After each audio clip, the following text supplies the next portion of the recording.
Hey, yo, what's good? What's going on, everyone, everywhere? Welcome back to another video, man. Make sure you like, subscribe, share the video out, and all the other good stuff. Do it for everyone else. Do it for your boy as well. Now, listen, this is pretty much Druid Lightning Storm perfected.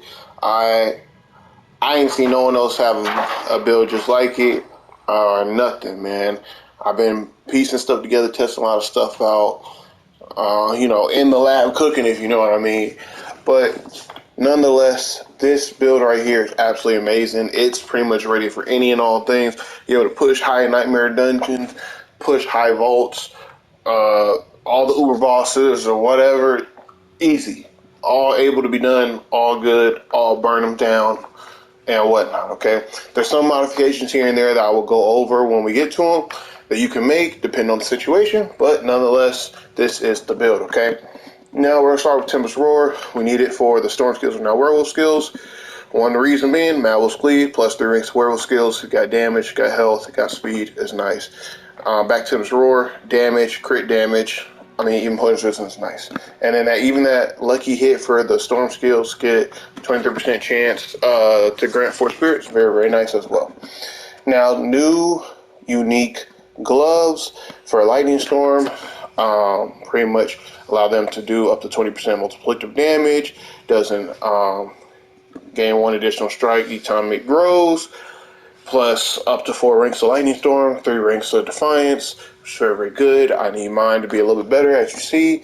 Crit chance is going to be very, very vital to the whole build, so this glove is absolutely amazing right now and really helps push this build up to the higher echelons that it needs to be.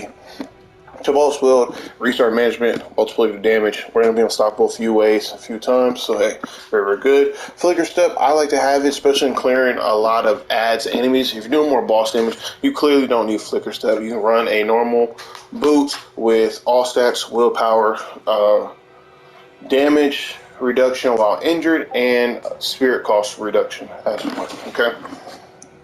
And then two-handed weapon ends up being the best when you look at it mathematically, so hey, it is what it is. I like to go with the axe just for the damage to healthy enemies. You can go with staff if you're trying to get all around damage to crowd controlled enemies. That's also okay.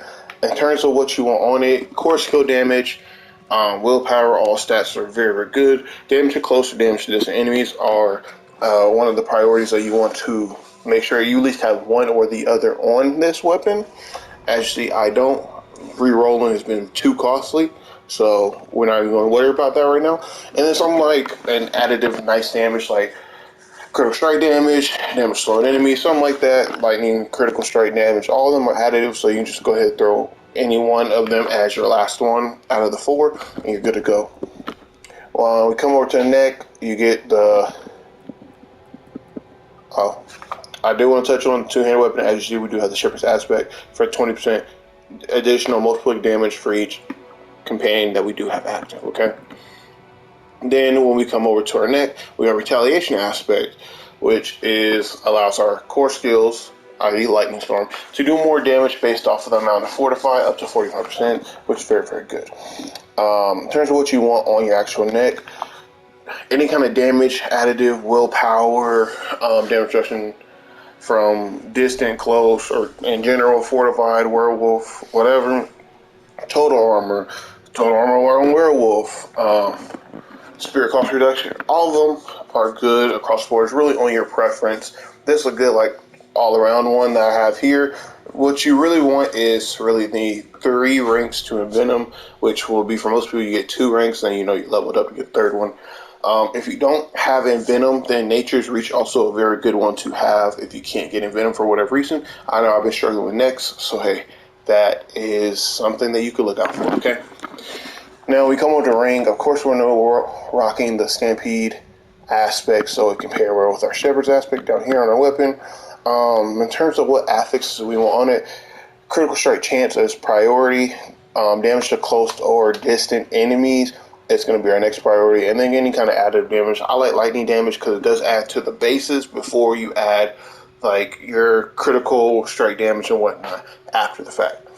It is additive, but it's additive before 10, not after, so it's pretty good in that sense. If not, there's any kind of other additive damage you really want to, it's a pretty much free slot, okay? Yeah. Then Hunter Zealous is another unique that we're going to be rocking with this one. Actually, there's a lot of uniques pretty much across the board that will be needed for this build. But look, this is more meant for a later version of the build, more mid to late game. A lot of these you can farm, whether it be from Duriel, the Glacier new boss, the Beast in the Ice, or even the Tree boss and whatnot. So, yeah. And with Hunter Zealous, we're going to get our pretty much our cooldowns good, a little bit of healing from it, quick shift, critical strike chance, and a little bit of extra active damage and damage resistance. Okay, transfer moons, wariness for the 10% to reduce damage from elites. I'd have sliced talons paired with Aben's Wrath, so you get a little crit chance. Additive with the multiplicative critical strike damage. Okay, now if you are pushing higher and higher, I like to go ahead and take off sliced talons and go ahead and put an iron feather here just for the extra life, just so you are able to tank a lot of those hits. Okay, in terms of this next third row for the wolf pack leader, so you can do critical strikes. Actually, you know, we're doing a lot of crits. We boosted our crit up very, very high, and then we get your cola on top of that, which put it up to insane amounts. Critical strikes have a 20% chance to reset our companion skills, which is very, very good, because actually we do have one skill, and I'll get into why we have one skill in a sec. Now, you could go overload. It does do a little bit extra damage, but it is very minimal, and you barely ever notice it. Mastic is okay, but I don't like how inconsistent it feels at times. Yeah, like when I was really needing it, it seemed like it didn't really do much, and when I didn't need it, it just seemed like it was no point in having it. So if you just want something all around, just do Calm Before Storm, get our ultimate right back up, especially pairing with Flicker Step, it's pretty much always up. When we come over here to actual skill tree, put 2 in a winch here, it really doesn't matter if we're not using it. Heart of the Wild 1, Wild Impulses all 3, Max Tiger Lightning Storm, Enhanced Lightning Storm, and then Primal Lightning Storm. Primal Lightning Storm is more going to be used for pretty much all around elites, ads, whatever. Now, when you get into the actual bosses, Raging Lightning Storm can definitely be something that you can add with it. Mind you, our hands, as you see, we already get the 1 additional Lightning Storm each time it grows. So, there's really no point of Raging Lightning Storm, but at the same time, it is pretty good to still have it. Even for ad clear, it's pretty nice. Just because most of the time you don't even need the immobilized enemies, because you're really not going to be able to hit them a second time, so they're just going to be dead. So there's that. Now, there's a couple of versions of this build where you could just put like 1 into Predator Instinct and then max out Iron Fur. I'll get into where we can take those points from. But for a general consensus, this build's already very tanky enough, so you really don't need it on a general case basis. Now, Earthen Bulwark, Enhance Earthen Bulwark, Preserve Earthen Bulwark, get the Fortify up there. Ancestral Fortitude, all 3. Vigilance, all 3, get 15% damage reduction and 15% resistances. Okay, Debilitating Roar, 70% damage reduction is very, very good. Get it to fortify us for 22%, and then get us to heal us as well, especially if you have this already. Masochistic does not seem like it does anything whatsoever at all. You can still run Masochistic if you want in higher number dungeons. At the same time, in those higher number dungeons, I also want my ultimate back so I can just stun everything across the board and not have to worry anyway. So it's kind of just a preference based on that point. Now, when we come over to your companions, Nature's Reach is one thing I was talking about before, where you put on your neck. As you see here, this can double its multiplicative damage already as is, so it's very, very good at what you can get here. And we're going to be slowing enemies. I already said we can stun enemies from our ultimate, immobilize from our lightning, and knock back what you see later with trample. We can do all of these things, so Nature's Reach pretty much always going to be doubled. It's very, very good. Now, as you see here with the Ravens, we got 4. This is with the extra one that we get from our ring, from our Stampede.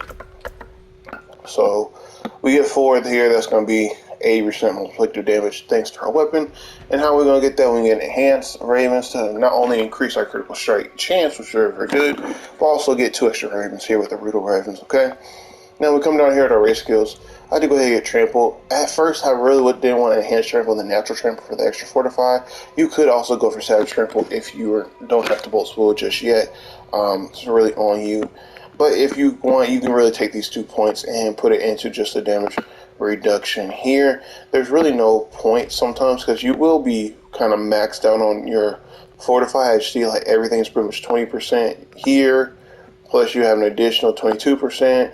Plus you have additional 18%. So it's pretty much you got 60% just off these 3 moves here. You're gonna have a lot of fortify. And with our Hunter Zealot, we are going to be able to trample again or hit Debilitator or again back to back pretty easily. So it's going to be 100% very, very quickly, which helps with our neck. When we do those core skill damage, retaliation aspect, based on the amount of fortify, it does up to that 45% amount of damage multiplicative wise. So you really want to get that fortify as quickly as you can. And with all these skills, you definitely can, okay? Now, also, we can go ahead and get Elemental Exposure, 1 to that, 1 to Charge Atmosphere, then 3 into Electric Shot, just because if we do immobilize enemies, and since we are dealing lightning damage anyways, an extra 21% multiplicative damage is very, very good just to shred them elites whenever they try to come near you, okay?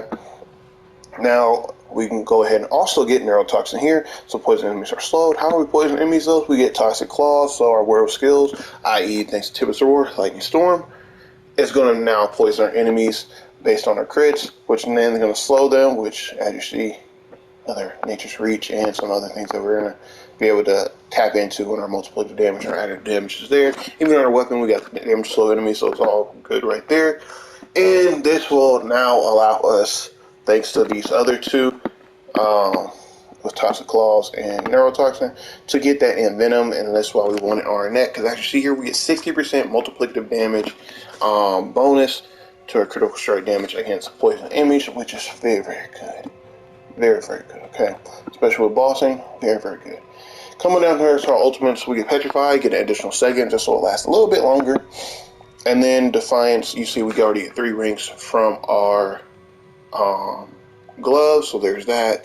And it's going to pretty much add up to the 24% multiplicative damage increased to elites. Now, nature match skills is going to be our Lightning Storm, as you see, is categorized as Nature Storm, Werewolf, Channeled, Shapeshifting, and Core. So, all good across the board. And the same with Natural Disaster. Our Storm skills, where we're really focusing here, 12% multiplicative damage, very, very nice. Stunned, Immobilized, Knock Back. Now, as you know, Knock Back, Trample, Stun, Petrify, and Immobilize is going to be just our plain Lightning Storm, and we even get more with the Electric Shock, so there's that. Then, if you do have points extra, you want to do a little bit more damage resistance, is very, very nice. Just an extra 2, 4, or 6% multiplicative damage is nice. It's a little extra damage across the board, okay? Now, these are also 2 points that you could take and go ahead and throw up here as well, so it's definitely on you and how you want to pursue that. Now, thanks to our ring, we already get some quick shift, but we're going to also spec 3 into quick shift here, just so we get 35% increased multiplicative damage here whenever we're transforming into different forms, i.e. werewolf, werebear, or human. We get this damage increase here with all of them. Heightened senses, just so we have a little more extra damage. Once again, you could go ahead and spec into this when we're transforming into a werewolf or werebear. Extra damage reduction from elite. You can also do natural fortitude if you want to have your extra skill points into these. You get more fortified. I don't see a real point of it because the amount of fortify we have is absolutely insane as is. So there's that. Now here's our key passive. There's a couple things. Looping, Ferocity is something that's going to allow you to just burn, absolutely melt stuff through and through. I've burned majority, pretty much all the Uber bosses almost instantly without having to worry about mechanics at all, thanks to Lupin and Ferocity, just because how it works and how fast we're hitting. But all around, I would say Earth Sign Strength is going to be very, very good. The additional health is going to be very, very nice. 25% multiplicative damage is nice as is. And then when we do overpowered, even though it's like 3% chance overpowered, the additional, on top of the already 25%, the additional 25% multiplicative damage for overpowered is nice as well. Now, we can definitely do something like Bestial Rampage if you just want an overall to have a little bit more damage squeezed out without having to do like boss stuff. Then Beast of Rampage is nice. Attack speed means nothing because it does not make Lightning Storm, since it is a channel skill, doesn't not make it move any faster. But for our Werebear, since we do have 2 skills that turn into a Werebear, we're going to get the 30% pretty easily, okay? And 2 seconds is nothing. Now, in terms of our Paragon board, I'm not fully done yet, thanks to, not being a level 100, but pretty much we're going to focus on a lot of damage, since you already kind of see that we have so much health, fortify, barrier, that it does not matter, honestly. It really doesn't. There's no point, a lot of it. So, just max out your damage, pretty much. So I like to go ahead and get as much damage as I can, get the exploit glyph. Now, you can get vulnerable with your companion. If you do, you definitely throw in something else like Earth and Sky, or even Fang and Claw if you want. Now I am going to put Earth and Sky or Fang and Claw into another one that I am not yet spec'd into on my Paragon board, so there is that as well.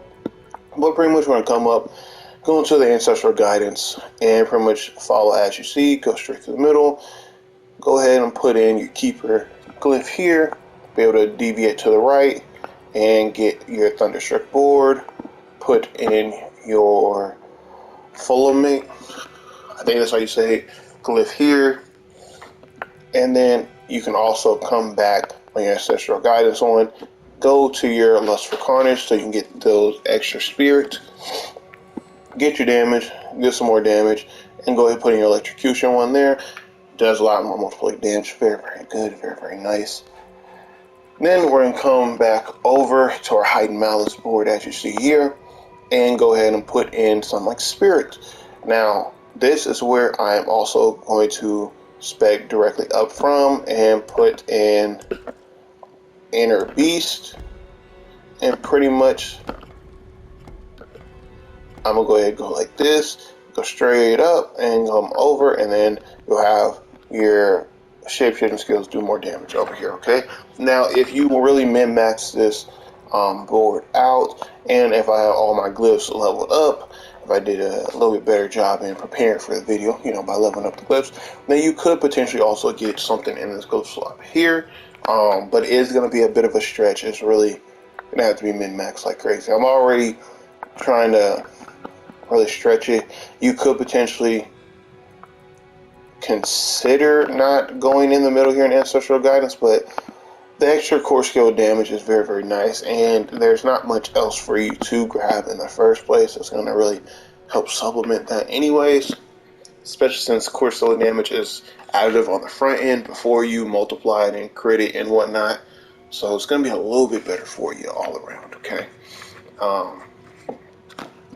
So yeah, there's no point of not going through here, but it's an option just in case if you do want to try something else out. Now, there's some other things, like I said before, the boots, you can put some legendary ones on, put Ghost Walker, anything like that, increase your movement speed up like crazy. Or if you want, you could make the Debilitating Roar a World Skill, but I see no point in that because you're kind of losing part of their whole swapping back and forth essence of the build. So there is that. Just want to go ahead and throw that out there. In terms of our actual companion here, Tempest, efficiency, so we get more crit chance. Resource, so we get a little more resource. This is really not needed. You can really throw in, you can really throw, sorry y'all. You can really throw in something like Swift to increase the attack speed up if you really want to.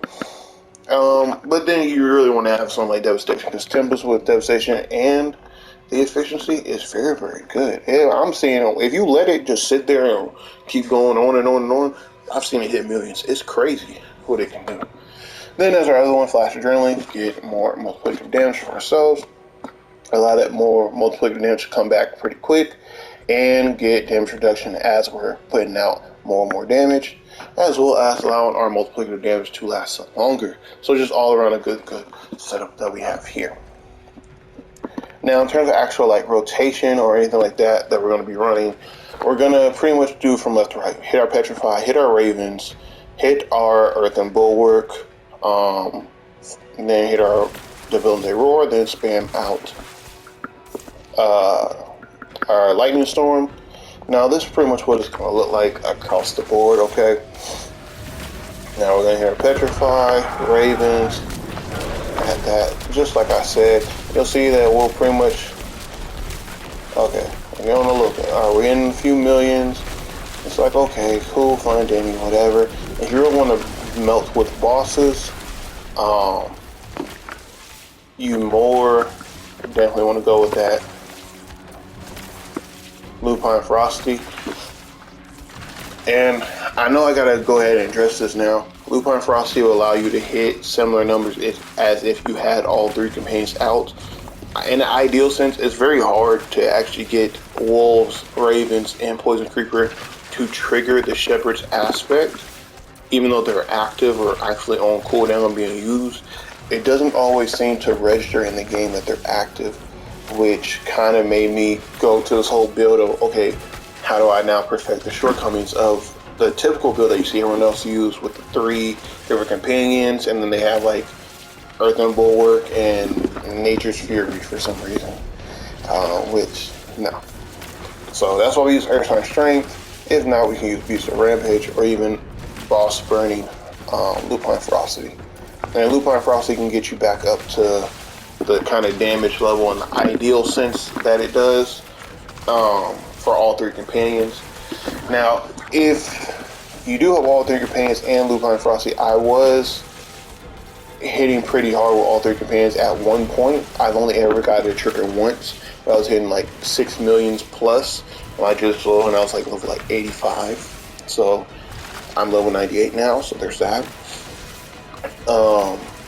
But now even with Lupine Frosty, I can hit 6.97 million pretty easily. So there's that as well. So just take it as you want it, experiment it as you see fit, do what best caters for you. If you're trying to push higher number dungeons, definitely do like Earthshine Strength here. If you're trying to just melt the Uber bosses, Lupine Frosty is good for you as well. Just see what recommendations I gave to you, and go from there pretty much. The build is pretty good. Ooh, I am lagging like crazy now. And you're going to be able to do some pretty nice damage. Right now, I'm actually a little bit lower than I was. Mind you, I've recorded this a few times now, and I was hitting a few millions, kind of like how you see now, like millions, then like 2-3 millions and stuff like that on just the previous recording right before this. But it is what it is. We're gonna keep going, and y'all can pretty much see how the build is. It's pretty good, and I'm gonna show y'all even real quick. If we go over here to the Helltide, what kind of rotation that we'll use in terms of like using Trample, using Debilitating Roar. It's gonna save us so many times, and it's pretty much you're gonna use Trample for like getting from packs to enemies, like an in-between movement skill, so to speak. That's not only boost your damage, move you, and give you a little fortify and whatnot. But also, because of our ring now, doesn't cost anything. We can just keep using it again with no problem whatsoever at all. And then because, as you see that little icon with the bear and with the 2 arrows up, we can hit our Debilitating Roar, keep going, and then even hit Debilitating Roar again. Let's say we need more fortify, we want to heal just a little bit longer or something. We're getting stuck, we're in a pool of poison, we need to really heal, then hey, we can hit it again, back to back. It really doesn't matter. I know in the higher Nightmare dungeons and whatnot and vault clears that I was doing, I was literally only hitting this for a sec, going to that, then go right back to that. As you see, you can just keep popping Debilitating Roar like crazy, getting that 70% damage reduction, as well as the fortify, as well as the healing. It's absolutely insane that we're doing this here. Now you can also, like I said, use Trample like a movement skill pretty much. And as you see, I'm one-shotting everything pretty much with ease, and I didn't even have to use my Ravens or anything yet. So that just lets you know, Ravens pretty much going to be for like elite enemies, and we can pretty much keep it as that. Bosses and elites, that's what Ravens are really going to be used for. We don't really need it more times than not, unless you're pushing a very, very high Nightmare dungeon. then there's no real point outside of that. So, as you see how the build is going and whatnot, go ahead and leave a comment down below how you like it. How are you going to experiment with it? What are you going to change with it? What are you going to do? Are you going to take it as is? Whatever the case may be, let me know in the comment section down below. Without further ado, make sure you like, comment, subscribe, share the video out, and all the other good stuff. And peace and shalom, yo.